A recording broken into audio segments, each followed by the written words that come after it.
Bismillahirrahmanirrahim. Assalamualaikum warahmatullahi wabarakatuh. Bismillahirrahmanirrahim. Berupa Al-Quranul Karim menjadi petunjuk yang paling benar di antara petunjuk-petunjuk yang benar di dunia ini. Inna hadzal Qur'an yahdi lillati hiya aqwam. Sesungguhnya Al-Quran ini maha memberikan petunjuk dari Allah Subhanahu wa ta'ala, petunjuk yang paling benar. Dari rasa syukur kita, Allah turunkan Al-Quran. Tentunya bukan hanya kita bergembira, bukan hanya kita bersenang-senang dengan jadinya Al-Quran menjadi prinsip buat kehidupan kita. Realisasi daripada kegembiraan, realisasi daripada rasa syukur kita yaitu dengan mengamalkan Al-Quran tersebut dalam kehidupan kita. Itulah sarfun ni'am li ta'atih, menggunakan nikmat Allah hanya untuk taat kepada Allah.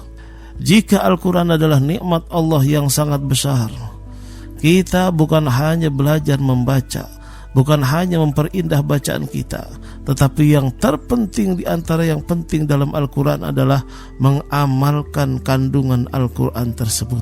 Mengamalkan kandungan Al-Quran tersebut.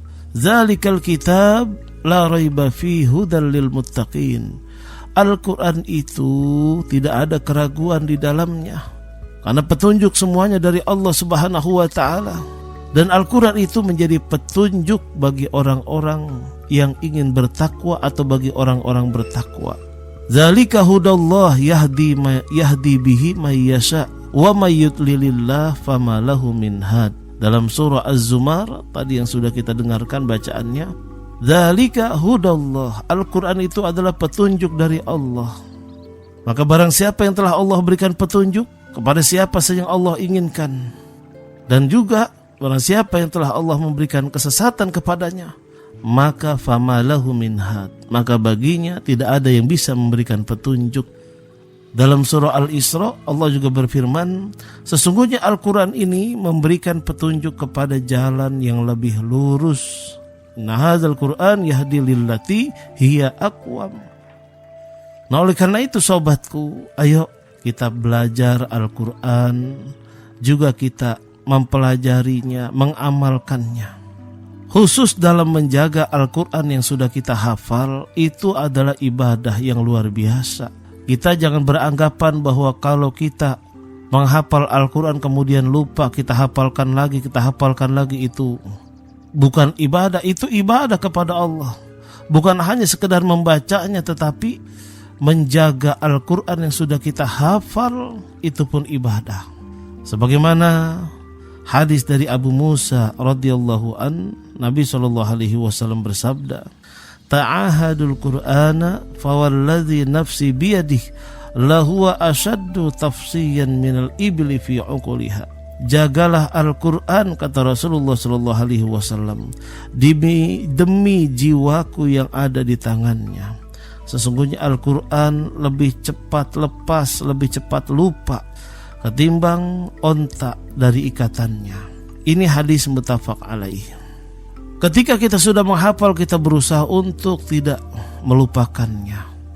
Nah, usaha kita itu, kita bisa bayangkan kalau kita punya celengan. Kita punya celengan, kita jaga itu celengan kita, tabungan kita. Kalau sekarang kan sudah banyak nyimpan di ATM, tapi kalau dulu itu celengan, tabungan kita yang satu saat kita akan tebok atau kita akan buka. Nah, celengan tersebut kita jaga jangan sampai hilang. Begitu juga Allah Subhanahu wa ta'ala, bagi orang yang menghafal Quran itu bagaikan celengan Allah Subhanahu wa ta'ala, simpanan Allah, tabungan Allah, tempat menyimpannya Al-Quran pada zaman-zaman sekarang ini. Allah pun akan menjaganya. Inna nahnu nazzalna dzikra wa inna lahu lahafizun. Sesungguhnya kami, kata Allah, yang menurunkan Al-Quran dan kami juga yang akan menjaganya. Menjaganya bagaimana? Salah satunya adalah menjaga Al-Quran yang sudah berada di hati atau di dadanya orang-orang yang menghafal Quran di antara orang-orang beriman. Kemudian kita pun terkadang pengen membaca Al-Quran sampai menangis, seperti imam-imam besar di Madinah, di Mekah, Kemudian di beberapa pelosok negeri mereka membaca Al-Quran kok sampai nangis. Kadang-kadang kita pengen tuh. Nah, ini menjadi motivasi buat kita agar kita menghafal Quran dan juga memahaminya. Jika kita hanya sekedar menghafal tapi tidak memahaminya, kurang syahadu, ruh kita dalam membaca itu belum bersatu kepada Al-Quran. Tapi kalau kita membaca, menghafal, kemudian memahaminya, ini ada hadis dari Abdullah bin Mas'ud radhiyallahu an tentang keutamaan menangis ketika membaca atau mendengar Al-Quran. Rasulullah sallallahu alaihi wasallam bersabda, ini hadis muttafaq alaihi. Iqra alayya. Qultu ya Rasulullah, iqra alayka wa alayka unzila. Qala na'am. Dari Abdullah bin Mas'ud radhiyallahu an. Jadi Abdullah bin Mas'ud disuruh Rasulullah sallallahu alaihi wasallam untuk membacakan Al-Quran kepada Rasulullah. Kemudian Abdullah bin Mas'ud berkata, ya Rasulullah, apakah aku akan membacakan kepada engkau sedang Al-Quran itu diturunkan kepadamu?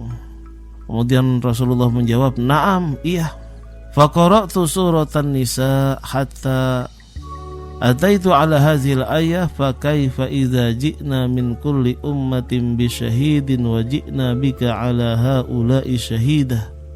Ketika Rasulullah mengatakan ya, maka Abdullah bin Mas'ud segera membaca Al-Quran tersebut. Di antaranya adalah surah An-Nisa, sehingga sampai pada ayat fa kaifa idza ji'na min kulli ummatin ila akhirih. Maka bagaimanakah halnya orang-orang kafir nanti apabila kami mendatangkan seseorang saksi atau rasul dari tiap-tiap umat dan kami mendengarkan kamu wahai Muhammad sebagai saksi atas mereka itu sebagai umatmu. Kemudian Rasulullah sallallahu alaihi wasallam berkata, qala hasbukal an, hasbukal an. Cukuplah wahai Abdullah bin Mas'ud, berhentilah membaca Al-Quran. Faltafattu ilaihi fa iza ainahu tazrikon ay tazrifan. Cukuplah wahai Ibnu Abdullah bin Mas'ud, kau berhenti baca Quran sekarang ini. Berhenti ketika itu Abdullah bin Mas'ud membaca Al-Quran. Namun ketika beliau memandang wajah Rasulullah sallallahu alaihi wasallam, beliau melihat derayan air mata yang menetes dari mata Rasulullah sallallahu alaihi wasallam. Rasulullah menangis mendengarkan firman Allah Subhanahu wa taala, fa kaifa idza ji'na min kulli ummatin bisyahid wa ji'na bika ala haula'i syahida. Nah, sobatku yang Allah sayangi, Rasulullah pun sering menangis ketika mendengarkan atau beliau membaca sendiri surah An-Naba, kemudian An-Nazi'at. Kalau kita memahami artinya, Masya Allah, wan-nazi'ati gharqan wan-nashitati nashtan was-sabihati sabha fas-sabiqati sabqa falmudabbirati amro. Masya Allah, syahdu kita ketika memahami apa yang kita baca dalam Al-Quran. Mudah-mudahan kita termasuk orang yang berusaha terus menghafal Quran, mempelajari Al-Quran, menghafal Quran, bahkan sampai kepada tingkat pengamalannya. Orang yang mengamalkan Al-Quran, maka dia niscaya menjadi prajurit-prajuritnya Allah Subhanahu wa ta'ala, menjadi manusia yang paling dekat kepada Allah Subhanahu wa ta'ala, manusia yang paling disayang oleh Allah. Mempelajarinya saja, mengajarkannya saja menjadi orang yang paling baik di muka bumi, apalagi mengamalkan Al-Quran. Subhanallah. Allahumma ja'alna min ahlil Quran. Allahumma ja'alna min ahlil Quran. Allahumma ja'alna min ahlil Quran. Mudah-mudahan kita termasuk orang yang menghafal Quran. Kurang lebihnya dari saya Al-Fakir Haji Muhammad Amin Nasri mohon maaf. Hadanallahu wa iyyakum ajma'in. Wassalamualaikum warahmatullahi wabarakatuh.